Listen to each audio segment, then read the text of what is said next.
Sidang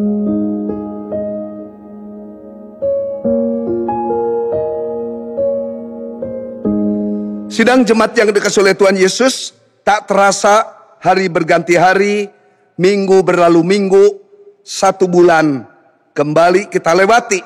Dan kita masuk pada suasana Jumat Agung pada tahun 2020 ini. Firman Tuhan ini tertanggal 10 April 2020. Dan biasa Jumat Agung kita mengadakan perjamuan kudus, tetapi waktu dan kenyataan tidak memungkinkan kita berkumpul di gereja. Tapi firman Tuhan harus diberitakan. Yang boleh melengkapi, membawa jemaat masuk dalam penghayatan sengsara dan kematian Tuhan Yesus di kayu salib. Mari kita membaca firman Tuhan. Dan setelah itu nanti kita akan berdoa. Firman Tuhan terambil dari Matius 27 ayat 45 dan ayat yang ke-46. Katakan demikian. Matius 27 ayat 45, mulai dari jam 12 kegelapan meliputi seluruh daerah itu sampai jam 3. Kira-kira jam 3 berserulah Yesus dengan suara nyaring. Eli, Eli, lama sabatani. Artinya, Allahku, Allahku, mengapa engkau meninggalkan aku? Sidang jemaat dikasihi Tuhan Yesus, itulah jeritan dari salah satu pribadi Allah Tritunggal. Di sini terjadi perpisahan antara Bapa di sorga dengan Yesus Kristus anak Allah yang kudus dan Roh Kudus. Makanya waktu dia ada di paku di kayu salib, dia teriak, dia menjerit. Inilah yang disebut kairos. Waktu yang tidak bisa dihindarkan. Yesus sampai kepada klimaks penderitaannya. Namun sebenarnya apa yang terjadi dengan Yesus? Kalau kita membaca tiap Injil, maka di sana dikisahkan bagaimana Yesus ditangkap di Taman Getsemani. Getsemani artinya perahan anggur. Itu menjadi tempat Yesus biasa berdoa. Tapi itu juga menjadi tempat pergumulan Yesus. Sampai Lukas melaporkan kepada kita, waktu ia berdoa menggumuli, kenyataan yang akan terjadi, dia tertekan. Sampai dia katakan, aku seperti mau mati rasanya. Saudara-saudara, Yesus akhirnya ditangkap, dibawa, diadili, walaupun itu menyebabkan pengadilan. Kemudian Yesus mulai disiksa di sana. Apa yang terjadi dengan Yudas yang menyerahkan Yesus, yang menjual Yesus karena 30 keping perak ini? Dikatakan pada waktu Yesus ditangkap itu malam mendekati pagi dan tidak pernah dikasih minum, tidak pernah dikasih makanan. Ia lemah. Yesus tak berdaya. Waktu Yudas dari jauh melihat bagaimana Yesus menderita, maka timbul penyesalan di dalam dirinya. Kemudian Injil dan surat Kisah Para Rasul melaporkan kepada kita. Matius 27 ayat 3 sampai 10, Kisah Rasul 1 ayat 15 dan 19 melaporkan bahwa Yudas menyesal. Kemudian apa yang dilakukan? Ia kendat, ia suicide, bin bunuh diri. Selesailah kisah tentang Yudas. Tapi bagaimana dengan Yesus selanjutnya? Saya memberikan di sini kronologis apa yang terjadi dengan penderitaan Yesus pada waktu ia dialung-boyongkan, dikirim ke sana kemari, di mana ia semakin lemah. Poin pertama, sekitar jam 7 pagi, apa yang terjadi? Di samping penghujatan dari bangsa Yahudi membawa Yesus kepada Pilatus dengan tuduhan apa ini? Politik. Kepemerintahan Romawi. Musuh-musuhnya pakai bangsa Romawi untuk membunuh Yesus secara resmi. Tapi Pilatus, penguasa pada waktu itu, dia menanyai kepada Yesus secara pribadi. Di dalam Matius 27 ayat 11 sampai 14, disambung beberapa ayat yang lalu, Lukas 23 ayat 2 sampai 4. Kemudian Yohanes 18 ayat 29 sampai 30. Akhirnya di sana Pilatus menyadari bahwa Yesus ini tidak ada kesalahan. Yesus ternyata datang dari Galilea. Maka kemudian ia mengirim kepada Herodes Antipas, yaitu anak Herodes Agung. Maka Herodes dikatakan bahwa dia sudah lama ingin bertemu dengan Yesus. Waktu ditanya, Yesus diam saja. Saudara, Herodes dengan pasukannya menghina dia, merendahkan dia. Kemudian memakaikan jubah ungu kepada Yesus Kristus, kemudian dan mengembalikan kepada Pilatus. Itulah penderitaan yang Yesus harus alami.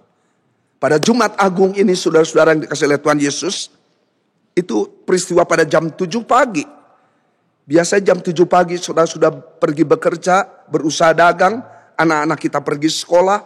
Jam 7 pagi biasanya ada yang buka warung, buka tokonya, sibuk dengan kesibukan kita di keluarga atau rumah tangga jam 7 pagi.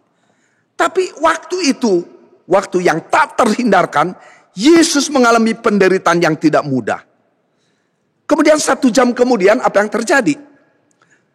Sekitar jam 8 pagi, kemudian Pilatus menjelaskan kepada para pemimpin agama Yahudi, dan Herodes Antipas melihat, ternyata Yesus ini innocent. Ia tak bersalah. Dia bukan seorang kriminal. Yesus tidak berontak kepada pemerintahan kekaisaran Romawi.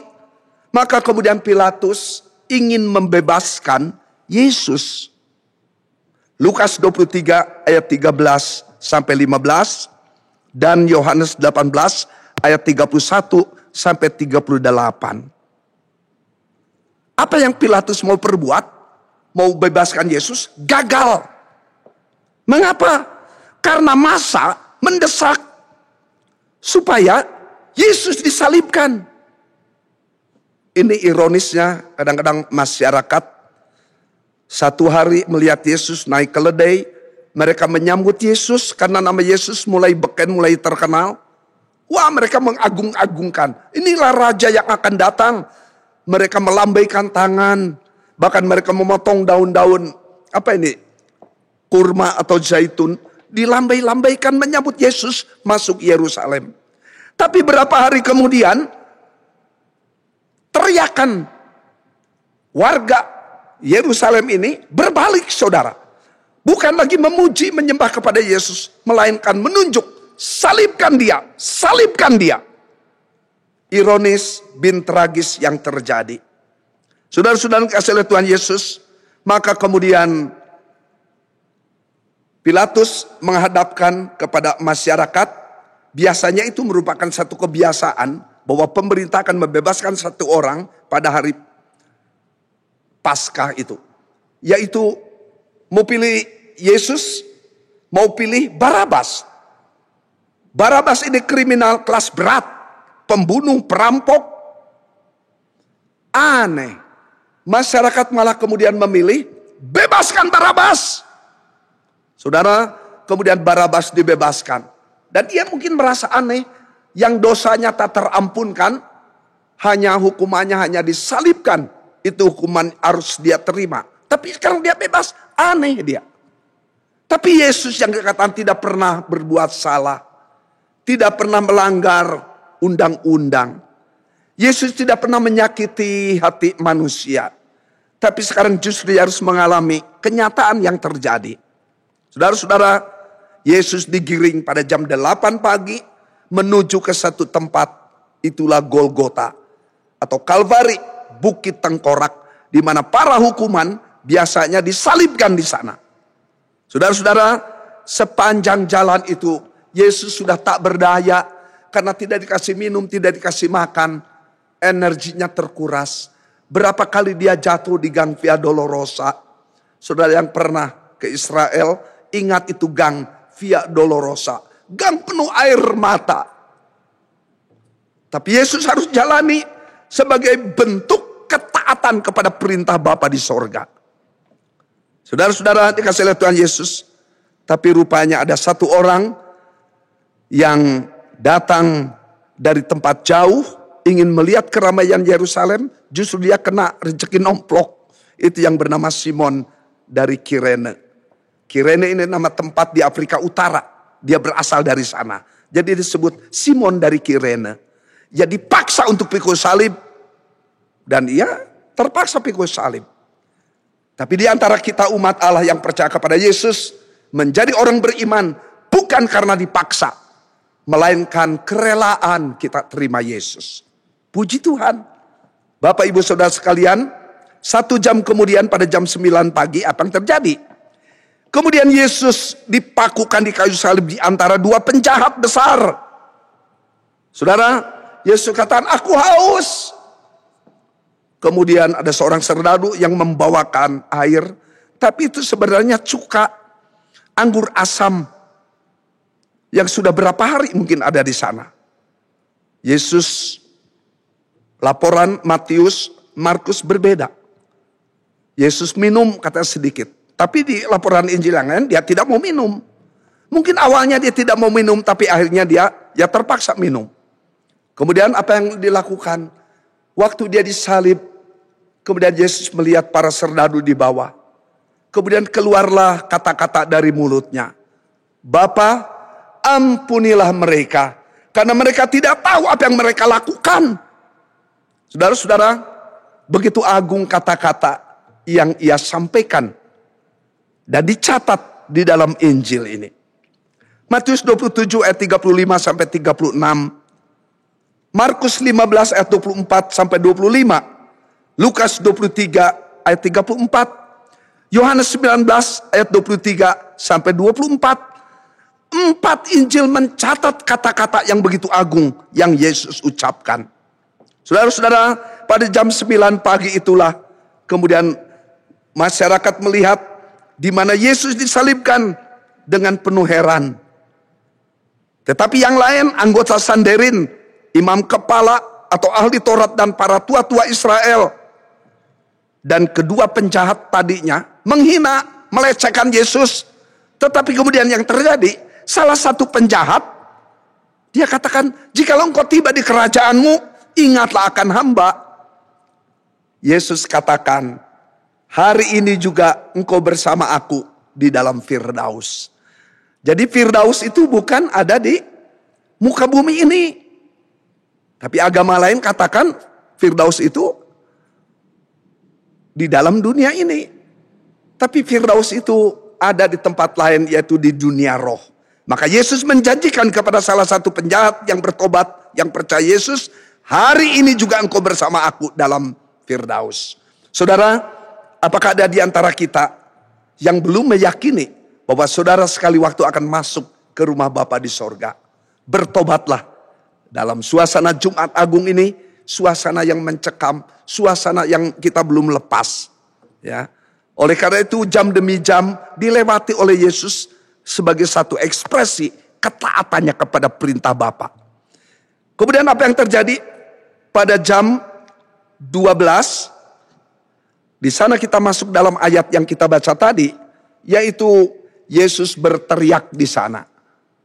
Mulai dari jam 12 kegelapan melumputi seluruh daerah itu sampai jam 3. Kira-kira jam 3 berserulah Yesus dengan suara nyaring. Eli, Eli, lama sabatani. Artinya Allahku, Allahku, mengapa engkau meninggalkan aku? Saudara, ini situasi yang tidak mudah yang Yesus alami. Rasanya ia ditinggalkan oleh pribadi Allah Bapa, juga Roh Kudus. Maka di dalam kemanusiaannya yang sejati, ia teriak kepada Allah. Saudara, teriakan Yesus begitu keras, disertai dengan gejala alam. Mereka sampai kemudian ketakutan. Bahkan kemudian Injil Matius katakan, terjadi tirai yang ada di bait Allah itu tercarik, terpotong menjadi 2. Alam semesta menjadi gelap, dan itu menakutkan bagi para serdadu, juga orang-orang Yahudi yang ada pada waktu itu sedang menyaksikan penyaliban Yesus. Saudara, kita melihat di sini bahwa khususnya Maria, berapa kali dia melihat keanehan-keanehan terjadi, dia menyimpan dalam hatinya. Tanda ia tidak mengerti atau belum mengerti. Pada waktu Yesus berteriak, ia teriak, mengapa Bapak meninggalkan dia? Tapi itulah pengalaman yang harus ia alami. Saya prihatin berapa banyak hamba Tuhan dalam suasana COVID-19 yang merajalela ini, Tuhan panggil pulang ke rumah Bapa di sorga. Berapa tahun lalu saya sempat bertemu dengan hamba Tuhan senior ini. Tapi ternyata memang situasi kenyataan itu berbeda. Saya prihatin. Meninggalkan putra-putri. Walaupun mereka sudah pada besar, sudah ada yang pada berumah tangga. Tapi ini situasi yang tidak gampang, saudara-saudara. Ya, oleh karena itu sadarilah, saudara dan saya sekali waktu akan dipanggil pulang ke rumah Bapa di sorga. Saudara siap? Tapi kalau belum waktunya, biarpun saudara kena ini, kena itu. Kalau belum waktunya, saudara tetap diizinkan hidup dalam dunia ini. Itu anugerah Allah yang luar biasa. Nah, saudara, apa yang terjadi kemudian? Sebelum matahari terbenam, Pilatus mengizinkan Yusuf dari Arimatea, seorang anggota Sanhedrin yang kaya, untuk menurunkan dan membawa jenazah Yesus pergi. Pilatus mengizinkan itu. Yusuf dari Arimatea, seorang yang kaya, dia membeli makam yang belum pernah dipakai seorang pun. Luar biasa pengorbanannya. Saudara, oleh karena itu saya berharap mari kita dalam gereja kita ini boleh saling memperhatikan satu kepada yang lain. Mari kita saling menopang, mari kita saling melengkapi. Kenapa dalam gereja ada orang miskin, supaya orang kaya memperhatikan orang miskin. Tapi jangan bawa orang kaya menjadi andalan. Tetap harus Tuhan yang jadi andalan. Kita ada diakonia, seksi diakonia. Kenapa yang kaya tidak melimpahkan berkatnya ke diakonia? Nanti gereja yang akan memperhatikan mereka ini. Puji Tuhan. Tapi kenapa di gereja ada orang kaya? Supaya orang kaya care kepada anggota jemaat yang memerlukan pertolongan. Tapi sekali lagi, anggota jemaat yang hidup kurang ke bawah bukan menjadikan gereja satu badan sosial, tetapi tetap bergantung kepada Allah.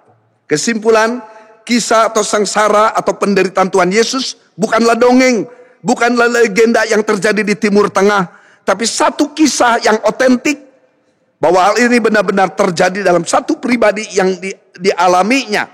Saudara, Allah sejati, tapi di sisi yang lain dia manusia sejati. Dia mati supaya saudara dan saya hidup. Sungguh mulia dan tak ada kata-kata yang jauh lebih indah daripada kita katakan, terima kasih Tuhan untuk pengorbananmu yang begitu besar. Engkau mati supaya kami umat Allah boleh diberikan kehidupan. Tuhan memberkati pada Jumat Agung ini. Maju terus dalam iman kepada Tuhan, karena Tuhan memberikan kemenangan pada akhirnya. Amin. Kita berdoa. Allah Bapa di dalam surga, terima kasih untuk waktu dan kesempatan kembali kami mendengarkan firman Allah, di mana kami biasanya kalau Jumat Agung ada perjamuan kudus, tapi perjamuan kudus akan dipindahkan. Pada waktu pertama kali kami akan diizinkan kembali masuk beribadah di GGP Maranatha Cimahi.